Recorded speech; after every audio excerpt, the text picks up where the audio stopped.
Najverovatno Pavle nikogаш не го посетил Колоси, градот во Мала Азија, денешна Турција, на околу 200 километри источно од Ефес. Првиот кој таму го донел Евангелието бил Епафрас. Колосјаните, од глава 1, 7 стих, до глава 4, 12 стих, еден од придружниците на апостолот, кој самиот бил од Колоси. Додека Павле се наоѓал во затвор, глава 4, 3, 10 и 18 стих, веројатно во Рим, Епафрас дошол да го извести дека колосјаните паднале под влијание на пропагаторите на едно ново учење. Според нив, за да се спознае Бог и да се биде спасен, потребно е да се обожуваат духовните сили, да се извршуваат одредени обреди, како например обрезанието, и да се запазуваат строгите правила кои се однесуваат на јадењето, пиењето и слично. Известен за оваа вознемирувачка ситуација, апостолот веднаш им пишува на колосјаните дека е сосема доволно само да си спомнат дека спасението ни е ветено од Бога во Исус Христос. Тој веројатно им го доставил ова послание со посредство на Тихик и Онисим, глава 4, од 7 до 9 стих. По поздравот и молитвата за благодарност кон Бога, глава 1, од 1 до 14 стих, првиот дел ја прави очигледна Христовата надмокност. Тој е поголем од сите духовни сили. Тој е единствениот поглавар на црквата, глава 1, 15 стих, до глава 2, 3 стих. Веднаш потоа, апостолот го свртува вниманието на колосјаните на искушенијата во кои можат да западнат, глава 2, од 4 до 25 стих. Последниот дел ги прикажува практичните согледувања за новиот живот, што предстои во заедништво со Христос, во самата христијанска заедница, во семејството и во општеството, глава 3, од 1 стих до глава 4, 6 стих. Заклучокот донесува низа лични пораки и поздрави, напишани своерачно од апостолот, глава 4, од 7 до 18 стих. Лажните учења можат да ја променат формата и содржината од една епоха во друга, но тие имаат секогаш нешто општо. Тие настојуваат да ги оттргнат христијаните од верата во единиот Христос. Токму затоа, содржината на посланието до колосјаните е секогаш современа. Таа ја истакнува надмокта на Христос, кој ослободува од секакво духовно робство. Послание до колосјаните. Глава 1. Поздрав. Павле, по волјата Божја, апостол на Исус Христос и братот Тимотеј, до светиите и верните браќа во Исус Христос што се во Колоси, благодат вам и мир од Бога, нашиот Отец и Господ Христос. Молитва за благодарност за Евангелието. Му благодариме на Бога и Отецот на нашиот Господ Исус Христос, секогаш кога се молиме за вас, бидејќи слушнавме за вашата вера во Христос Исус и за љубовта ваша, која ја имате кон сите светии, поради надежта која се чува за вас на небесата, за која порано сте слушнале од словото на вистината, Евангелието, кое е во вас, како и во целиот свет, и принесува плод и расте, како и меѓу вас од оној ден кога ја чувте и познавте Божјата благодат во вистината, како што и научивте од Епафрас, нашиот возлюбен соработник, кој е верен служител Христов заради вас и кој не извести за вашата љубов во духот.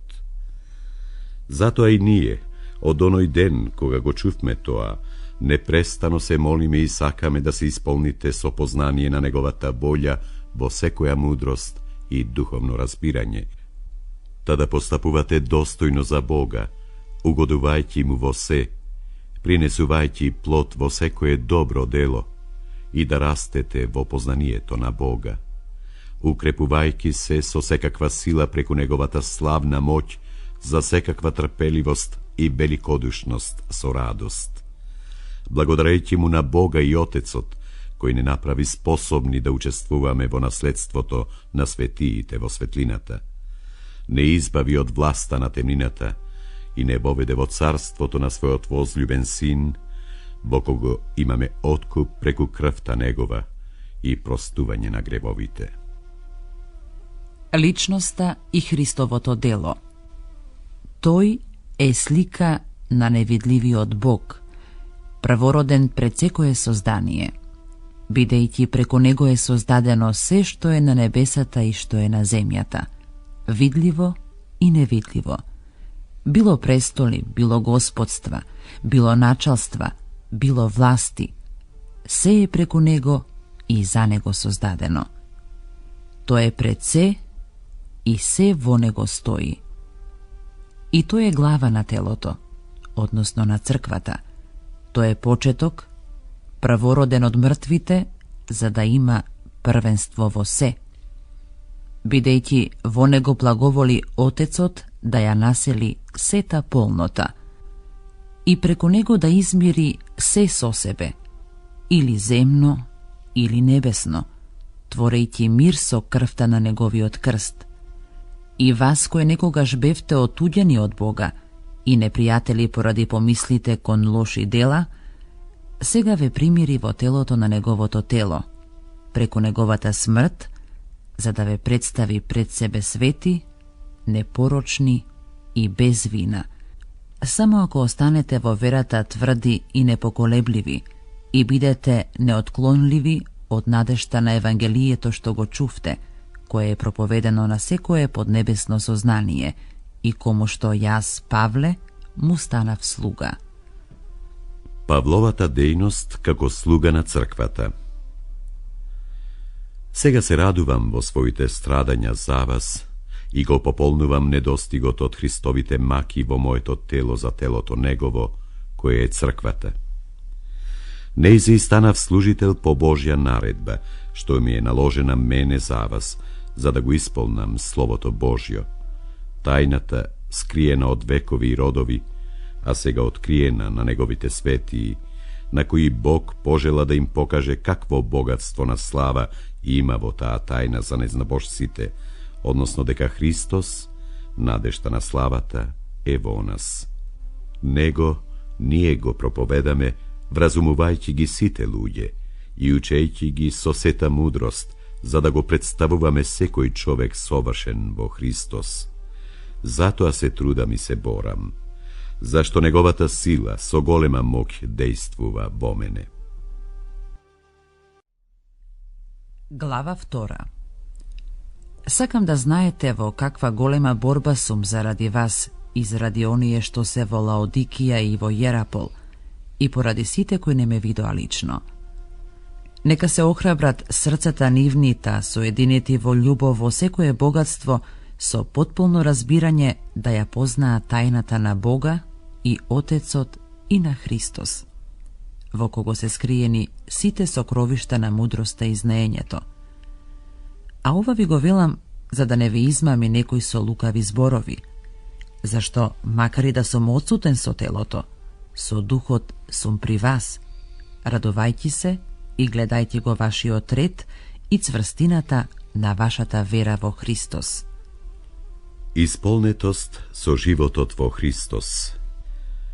Поради тоа, како што го примивте Господ Исус Христос, така и одете по Него, вкоренети и утврдени во Него, и укрепени во верата, како што сте научени, изобилувајќи во неа со благодарност.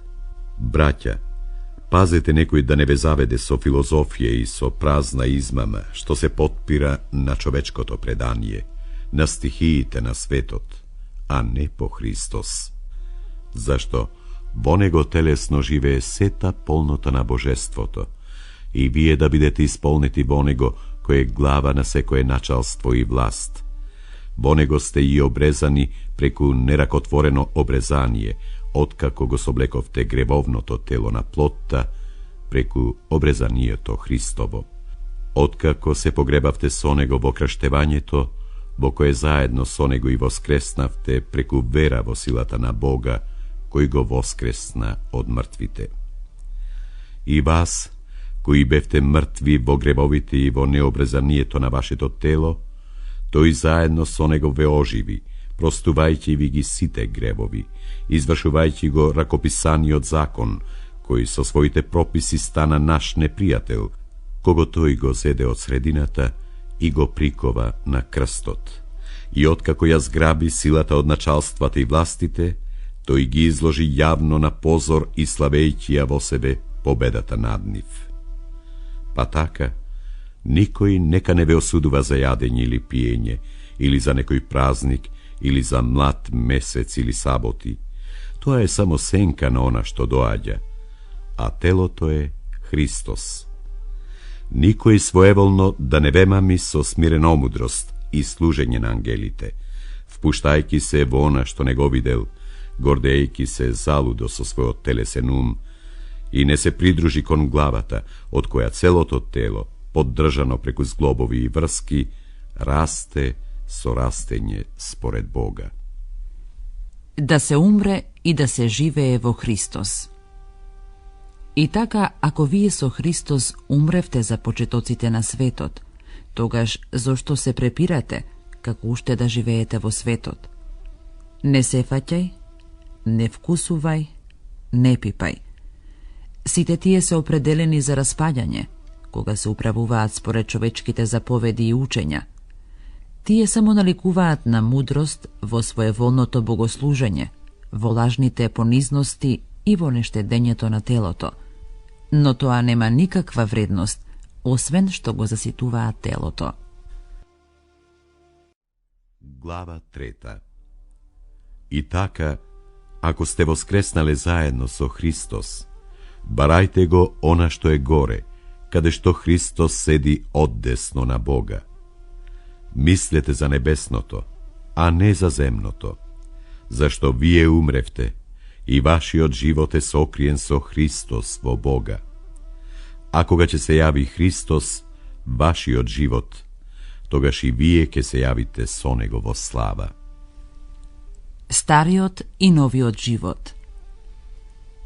Затоа умртвете ги органите од заемна природа во вас, односно блудството, нечистотата, сласта, лошата желба, лакомството, кое е идолопоклонство. Поради тие пороци доаѓа гневот Божји врз синовите на непослушноста, меѓу кои некогаш се движевте и вие, кога живеевте во тие пороци. А сега и вие отфрлете се од себе: гневот, лутината, злобата, хулењето, срамните зборови од својата уста. Не лажете се еден со друг, зашто веќе го соблековте стариот човек заедно со неговите дела и се облековте во новиот, кој се обновува во познанието според образот на својот Создател. Тука нема повеќе ни елини, ни јудејци, ни обрезани, ни необрезани, ни варварин, ни скит, ни роб, ни слободен, а се и во се е Христос. И така како избраници Божји, свети и возлюбени, облечете се во милосредност, доброта, смиреност, кротост и долготрпеливост. Трпете се еден со друг и проштевајте си. Ако некој има поплака на некого, како што Христос ви прости, така и вие направете. А над сето тоа, облечете се во љубов, која се сврзува во совршенство. И мир Божји да владее во срцата ваши, зашто сте повикани во едно тело и бидете благодарни.